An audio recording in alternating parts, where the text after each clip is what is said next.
جاہل باپ اور پڑھا لکھا بیٹا، یہ کہانی ہے جو آپ کو یہ بتائے گی کہ کامیابی کے لیے تعلیم یافتہ ہونا شرط نہیں ہے، بلکہ اس کے لیے کچھ اور فیکٹرز ہیں جو غیر تعلیم یافتہ شخص کو بھی کامیاب کر سکتے ہیں۔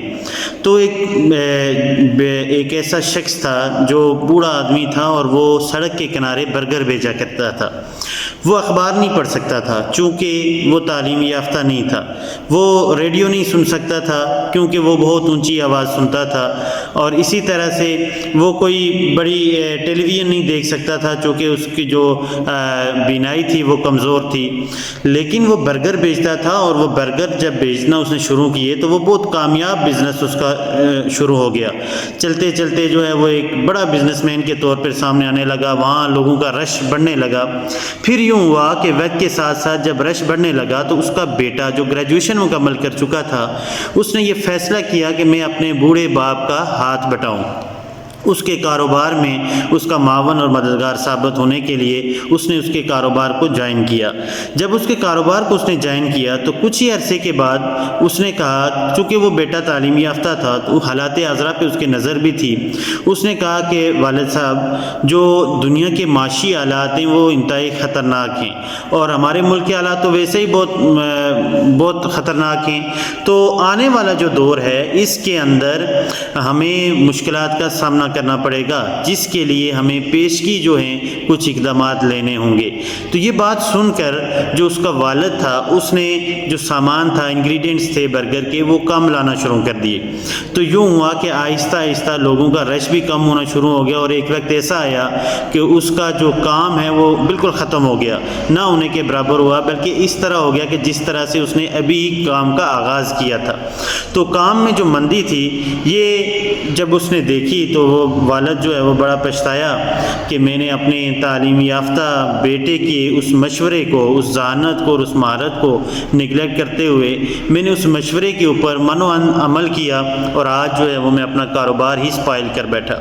تو یوں یہ نتیجہ یہ نکلا کہ یہ جو کسی بھی شخص کی جو کامیابی ہے اس کے پیچھے تعلیم یافتہ ہونا ضروری نہیں ہے، بلکہ جہد مسلسل ہونا ضروری ہے، بلکہ ایک کمٹمنٹ کا ہونا ضروری ہے، اس کے اندر ایک رجحان کا ہونا ضروری ہے، اس کے اندر دیانتداری کا ہونا ضروری ہے، تو اس کے اندر ایک جذبے، ایک اسپرٹ کا ہونا ضروری ہے۔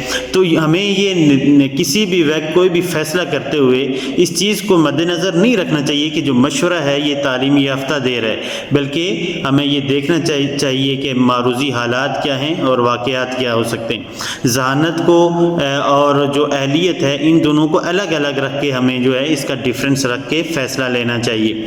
تو وہ کون سے 5 C's ہیں، 5 C's جو کامیابی کی ضامن ہیں؟ اس کے لیے تعلیم یافتہ یا جاہل ہونا کسی بھی لحاظ سے کہیں پہ بھی میٹر نہیں کرتا۔ کوئی بھی شخص جس کے پاس علم ہے یا نہیں ہے وہ کامیاب ہو سکتا ہے اس وقت جب اس کے پاس یہ 5 C's ہوں گے۔ تو پہلا جو C ہے وہ ہے کریکٹر۔ اگر آپ کا کریکٹر ٹھیک ہے تو آپ کامیابی کی طرف چلیں گے۔ دوسری چیز جو ہے وہ ہے کمٹمنٹ۔ کمٹمنٹ بہت امپارٹنٹ فیکٹر ہے۔ کمٹمنٹ سے کیا مراد ہے؟ The act of binding yourself intellectually and emotionally to course of the action, یعنی آپ انٹلیکچولی اور ایموشنلی اپنے آپ کو بائنڈ کر دیں اس کام کے ساتھ، یہ کمٹمنٹ ہے۔ اس کے بعد آ جاتا ہے تیسرا C ہے کنوکشن۔ کنوکشن سے کیا مراد ہے؟ انشیکیبل belief in some thing without need of proof اور ایویڈینس، کسی چیز کے اوپر غیر متزلزل یقین ہونا آپ کا، کہ اس کے لیے پھر آپ کو کسی پروف کی ضرورت نہیں ہوتی ہے، کسی ایویڈنس کی ضرورت نہیں ہونی چاہیے، بلکہ آپ کو یہ یقین ہو، یقین محکم ہو کہ یہ میں یہ کام جو کر رہا ہوں یہ ٹھیک ہے اور آگے بڑھوں گا اس میں۔ تو اس یقین کے ساتھ جب آپ آگے بڑھتے ہیں تو اس کو ہم کہتے ہیں کنوکشن۔ تھرڈ آ جاتا ہے کوٹیسی، ڈو گڈ ہیو گڈ، لوگوں کے ساتھ اچھا برتاؤ، اپنا آپ اچھا رکھیں، دیانتداری، ایمانداری اپنے اندر رکھیں۔ اور لاسٹ جو C ہے 5 C وہ ہے کوریج۔ کوریج سے کیا مراد ہے؟ the quality of a spirit that enables you to face danger or pain without showing fear، بغیر خوف کے کسی بھی ڈینجر، کسی بھی خوف کو جو ہے مقابلہ کرنا، یہ آپ کا کوریج ہے۔ اور یاد رکھیں، ذہانت جو ہے وہ جلدی سیکھنے کا نام ہے، اور مہارت کسی کام کے کرنے کی اہلیت کا نام ہے۔ لہٰذا مہارت اور ذہانت ہی میٹر نہیں کرتی، بلکہ کامیابی کے لیے ان 5 C's کا ہونا بہت ضروری ہے۔